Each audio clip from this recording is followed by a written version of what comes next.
ఇది ఒక మంచి సాంప్రదాయం అని చెప్పవచ్చు. ఇది ఆల్రెడీ చూసాం మనం.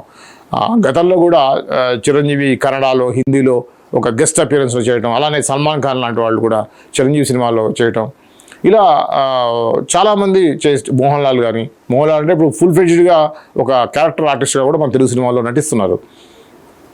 కానీ ఇదేంటంటే ఇచ్చిపుచ్చుకునే ధోరణిలో ఉంది ఈ పరిస్థితి. ఇప్పుడు హిట్ 3లో నాని హీరో అయితే హిట్ 4లో కార్తీ ఉండబోతున్నాడు అనే ఉద్దేశాన్ని, అనేటువంటి ఆ విషయాన్ని హిట్ 3లోనే సినిమా ఎండింగ్లో అతను ఒక ఎంట్రీ ఇచ్చేసి ఒక గెస్ట్ అపియరెన్స్ లాగా ఉండటం జరిగింది.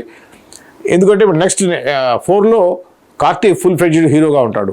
అదేవిధంగా హిట్ 2లో నాని ఎండింగ్లో వస్తాడు.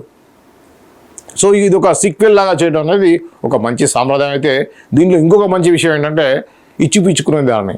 కార్తీ ఇతని సినిమాలో నటిస్తే కార్తీ సినిమాలో నాని నడవడం కూడా జరిగింది. ఇది అవకాశం అయితే 100% ఉంది. ఎందుకంటే గివ్ అండ్ టేక్ లాగా ఈ యొక్క పరిస్థితి ఉండే అవకాశం ఉంది. సో 1-2 డేస్ ఇచ్చినా కూడా ఆ యొక్క గెస్ట్ అపియరెన్స్ సంబంధించి చేస్తారు.